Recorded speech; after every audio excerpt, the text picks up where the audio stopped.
natutuwa ka pa mag-guitar ni ate. Kain ka pa, ha? Gagaling na yan. O, sige, tutuloy na ako, ah. Try ko hanapin si Edwin, kakausapin. Darling! Darling! Bilisan mo na! Sa TV ka!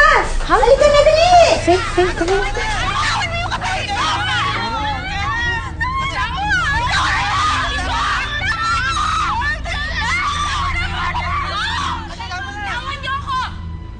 Hindi ko naman ginustong mauwi sa sabunutan yun. Gusto ko lang naman mag-apologize sa kanya kasi natabi ko siya nung nagduduet kami. Sinungaling babae niya na. Kaso nung nasa backstage kami, bigla niya na lang ako sinigawan.